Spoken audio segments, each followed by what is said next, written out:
నమస్కారం. మీరు చూస్తుంది సుమన్ టీవీ. నేను మీ కీర్తి. సహజ ఆయుర్వేదిక్ హాస్పిటల్ నుంచి డాక్టర్ టిఎల్ శ్రీనివాసరావు గారు మనతో పాటు ఉన్నారు. నమస్తే సార్. నమస్కారం అండి.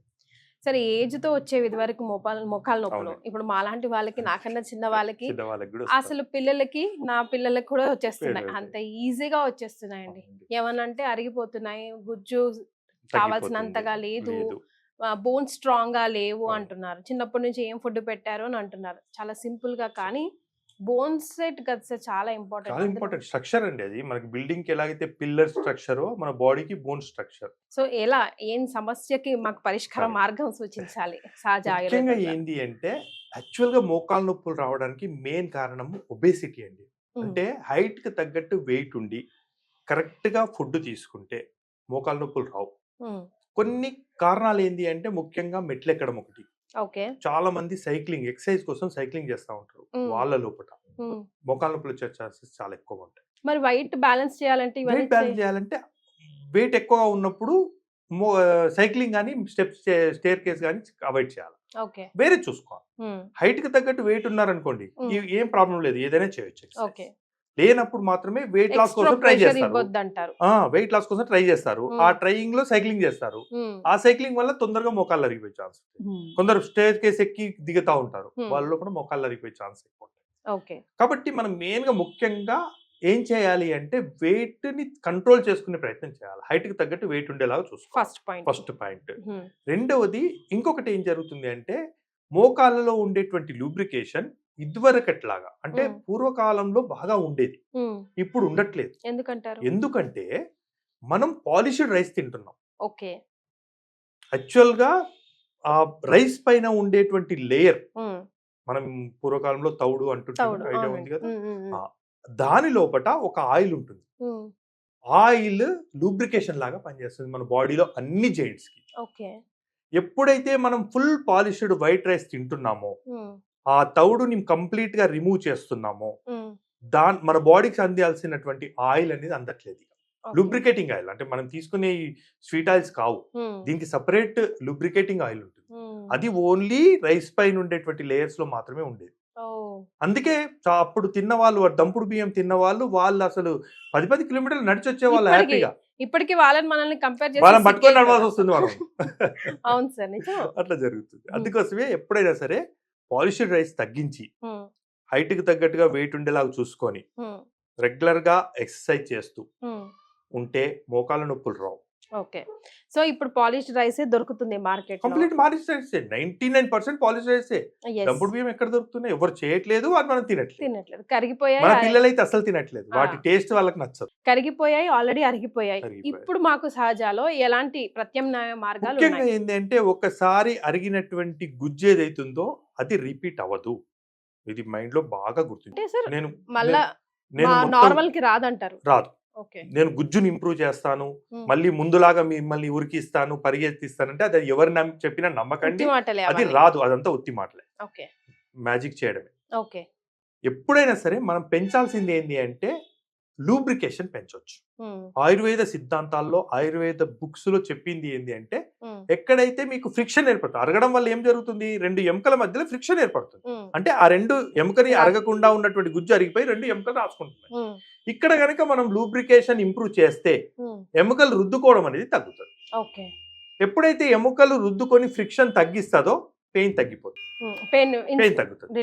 రుద్దుకోవడం తగ్గిపోతుందో స్టేజ్ పెరగడం ఆగిపోతుంది. ఇప్పుడు ఫస్ట్ సెకండ్ స్టేజ్ లో ఉందండి, రుద్దుకుంటా ఉంది, ఒక 6 నెలలలో థర్డ్ స్టేజ్కి వెళ్ళిపోతుంది. మళ్ళీ అలాగే రుద్దుకుంటా ఉంది, ఇంకొక 6 నెలలలో ఫోర్త్ స్టేజ్కి వెళ్ళిపోతుంది. ఎక్కడైతే మనం లూబ్రికేషన్ స్టార్ట్ చేస్తామో ఆ లూబ్రికేషన్ వలన ఆ స్టేజ్ అక్కడే సెకండ్ స్టేజ్ లో ఉన్నటువంటి ప్రాబ్లం ఒక 10 సంవత్సరాలైనా సెకండ్ స్టేజ్ లోనే ఉండిపోతుంది. నేను అనేది అది లూబ్రికేషన్ చేయడం అనేది మన ఆయుర్వేద సిద్ధాంతాల్లో చెప్తాను. గుజ్జుని ఇంప్రూవ్ చేయడం అనేది ఇంపాసిబుల్, లూబ్రికేటింగ్ మాత్రం చేయగలం. ఎప్పుడైతే ఆ లూబ్రికేటింగ్ చేస్తామో ఈ ప్రాబ్లం అనేది తగ్గిపోతుంది. రైట్. సో మన మోకాల్లో గుజ్జు అరిగిపోతుంది అని మనకి ఎలాంటి సిమ్టమ్స్ బాడీ ముందుగా చెప్తుందండి? ఫస్ట్ ఏంటంటే మోకాళ్ళలో అరుగుతున్నప్పుడు ఫస్ట్ బాడీ హైట్ కి తగ్గట్టుగా వెయిట్ ఎక్కువగా ఉన్నప్పుడు వాళ్ళు సైన్స్ అండ్ సిమ్టమ్స్ అబ్జర్వ్ చేసుకుంటా ఉండాలి. మోకాళ్ళలో చిన్న ప్రిక్కింగ్ పెయిన్ స్టార్ట్ అవుతుంది, అంటే సూత్తో కుచ్చినట్టుగా అనిపించడం, కొంచెం దూరం నడవగానే రిస్ట్రిక్ట్ అంటే ఆగిపోవడం, ఇంకా నడవలేను, కొంచెం ఆగండి అని చెప్పడం. ఒక 10 నిమిషాలు కూర్చున్న తర్వాత మళ్ళీ నడవగలగడం. ఇలాంటి సిమ్టమ్స్ కనుక కనిపిస్తే మోకాళ్ళలో గుజ్జు అరుగుతుంది అని తెలుసుకోవచ్చు. ఇలా గుజ్జు అరుగుతుంది అని తెలుసుకున్నప్పుడు చాలా మంది చేసే పని ఏంటంటే ఒక పెయిన్ కిల్లర్ వేసేసుకుంటారు. వాళ్ళ వర్క్ లోడ్ లో ఉంటారు కదా, ఒక పెయిన్ కిల్లర్ వేసేసుకుంటారు. దానివల్ల ఏమైతుంది, ఒక 8 అవర్స్ 10 అవర్స్ పెయిన్ తగ్గుతుంది. అట్లా ఒక 3-4 డేస్ వేసుకుంటే ఒక 1 మంత్ వరకు పెయిన్ తగ్గుతుంది. కానీ ఆ పెయిన్ కిల్లర్ వేసుకోవడం వల్ల ఈ అరుగుదల ఇంకా పెరుగుతుంది. ఎప్పుడైతే పెయిన్ కిల్లర్ వేసుకుంటారో తెలియకుండా మెట్లు ఎక్కేస్తా ఉంటాడు. పెయిన్ తెలియదు కాబట్టి, పెయిన్ తెలిస్తే ఆగిపోతాడేమో, పెయిన్ తెలియదు కాబట్టి మెట్లు ఎక్కేస్తా ఉంటాడు. ఆటోమేటిక్ గా ఇంకా ఎక్కువ అరుగుతుంది. అందరూ సాధ్యమైనంత వరకు నా దగ్గరకు వచ్చిన patients 2nd and 3rd stage వాళ్ళే. ఫస్ట్ స్టేజ్ లో ఎవ్వరు దాన్ని అబ్జర్వ్ చేయరు. కానీ నా యొక్క సజెషన్ ఏంటి అంటే ఖచ్చితంగా మీరు ఫస్ట్ స్టేజ్ లో మోకాళ్ళని గమనించి ఇమ్మీడియట్ గా దానికి యాక్షన్ తీసుకుంటే మోకాళ్ళు, ఎందుకంటే మన బాడీలో పెద్ద కీలు అదే. ఇంకొకటి మన ఉదయం బెడ్ పై నుంచి లేచింది మళ్ళీ రాత్రి బెడ్ మీద పడుకునే వరకు మనకు ఉపయోగపడే కీలు అదొకటి. ప్రతి అడుగులో ప్రతి వర్క్ లో ఏమి చేయాలన్నా మోకాలతో పని ఉంటుంది మనకు. కాబట్టి రక్షించుకోవడం అనేది చాలా ఇంపార్టెంట్. దాన్ని రక్షించుకోవడానికి హైట్ చూసుకోవాలా, హైట్ కు తగ్గట్టు వెయిట్ చూసుకోవాలా, రెగ్యులర్ గా దానికి సపోర్టివ్ మెడిసిన్స్ ఇస్తా ఉండాలి, అంటే సపోర్టివ్ ట్రీట్మెంట్స్ చేసుకుంటుండాలా. ఆయుర్వేదంలో ఏం చెప్పారంటే ఈ సపోర్టివ్ ట్రీట్మెంట్స్ రెగ్యులర్ గా ఆయిల్స్ ఉన్నాయండి మా దగ్గర. మన సహజ ఆయుర్వేదిక్ హాస్పిటల్ నుంచి మేము ప్రత్యేకమైన మెడిసిన్స్ యూజ్ చేసి ఆయిల్స్ ప్రిపేర్ చేస్తాం. ఈ ఆయిల్స్ రోజు గనక అప్లై చేసి పెయిన్ బాగా ఉంటే ఆయుర్వేదిక్ మెడిసిన్స్ వాడుకుంటూ ఉంటే స్టేజ్ పెరగదు, పెయిన్ తగ్గిపోతుంది. సో మన సహజ ఆయుర్వేదిక్ హాస్పిటల్లో ఇప్పుడు ఆల్రెడీ అరిగి ప్రాబ్లం ఉన్న వాళ్ళకేనా అండి, ప్రాబ్లం రాకుండా కూడా సొల్యూషన్ ఉందా? ప్రాబ్లం రాకుండా నేను ప్రికాషన్ చెప్తాను. ఇప్పుడు వెయిట్ ఉందనుకోండి, వెయిట్ లాస్ కోసం ఫస్ట్ ట్రీట్మెంట్ చేస్తాం. మోకాలు నొప్పులు లేవు, ఇంకా స్టార్ట్ అవ్వలేదు, కానీ బాడీ హైట్ కి తగ్గట్టుగా వెయిట్ లేదు, ఎక్కువగా ఉన్నారు అన్నప్పుడు వాళ్ళు ఇమ్మీడియట్ గా మనం వెయిట్ లాస్ కోసం ట్రీట్మెంట్ చేయాలి. చేస్తే ఏంటి అంటే ఈ ప్రాబ్లం రాకుండా మనం అవాయిడ్ చేయొచ్చు. వాళ్ళకు కూడా మేము ఏంటంటే సజెషన్స్ చెప్పి సపోర్టివ్ మెడిసిన్ ఇస్తాం. సో ఈ ఆయిల్స్ ఎట్లా హెల్ప్ అవుతుంది అంటారు? ఏం లేదండి, రోజు ఉదయం సాయంత్రం ఈ ఆయిల్ తీసుకొని పైన అప్లై చేయడం వల్ల అబ్జర్వ్ అవుతుంది. మెడిసిన్స్ ఇస్తాం ఇంటర్నల్ గా. ఇంటర్నల్ గా ఇచ్చినటువంటి మెడిసిన్స్ ఈ అబ్జర్వ్ చేసుకున్నటువంటి ఆయిల్స్ ని లూబ్రికేటింగ్ గా మారుస్తుంది. ఇది ఆయుర్వేద శాస్త్రంలో మనకి మోకాళ్ళ నొప్పి చికిత్సలో చెప్పారు. సో ఎన్ని రోజులు పట్టొచ్చు ట్రీట్మెంట్ మొత్తం? యాక్చువల్ గా అయితే ఫస్ట్ స్టేజ్ 2nd స్టేజ్ ఉంటే నేను 3 months చెప్తానండి. 3 months వాడితే వాళ్ళకి సాటిస్ఫైడ్ రిజల్ట్స్ వస్తాయి.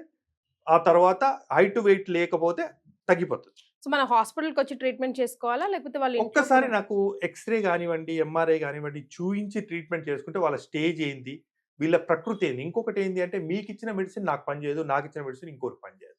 ఎందుకు అంటే మన ఆయుర్వేద సిద్ధాంతం ప్రకారం ప్రతి ఒక్కరికి ఒక ప్రకృతి ఉంటుంది, వాళ్ళ యొక్క బాడీ తత్వం. బాడీ తత్వం. కాబట్టి ఆ తత్వానికి గుర్తించి మెడిసిన్ ఇవ్వాలి. వాతం బాడీ ఉందా, పిత్తం బాడీ ఉందా, కఫం బాడీ ఉందా, ప్రతి బాడీలో పెయిన్స్ ఉంటాయి. కానీ వాతం బాడీలో ఉన్నటువంటి పెయిన్స్ కి పిత్తం బాడీ మెడిసిన్స్ ఇస్తే పనిచేయవు, పిత్తం బాడీలో ఉన్నటువంటి వాళ్ళకి వాతం బాడీ ఇస్తే తగ్గదు. కాబట్టి ఒక్కసారి కనుక నన్ను విజిట్ అయ్యి వాళ్ళ యొక్క సిమ్టమ్స్ చెప్పి వాళ్ళ రిపోర్ట్స్ ఏమన్నా చూపించి ఒక్కసారి వాళ్ళ నాడి పరీక్ష చేస్తే గనక వాళ్ళకి ఏ మెడిసిన్ కరెక్ట్ గా సూట్ అవుతుంది. నేను నా సహజ ఆయుర్వేదిక్ ఫార్మసీ నుంచి హై పొటెన్సిఫైడ్ మెడిసిన్స్ ప్రిపేర్ చేశాను. ఓన్లీ నేను చూసేది మోకాలు నొప్పులు, నడుము నొప్పి, మెడ నొప్పినండి. ఆ 3 నొప్పులకి లూబ్రికేషన్ ఇంప్రూవ్ అయ్యేలాగా, పెయిన్స్ తొందరగా రిలీఫ్ అయ్యేలాగా హై పొటెన్సిఫైడ్ మెడిసిన్స్ ప్రిపేర్ చేస్తాం. థ్యాంక్ యూ సో మచ్ అండి. నమస్కారం.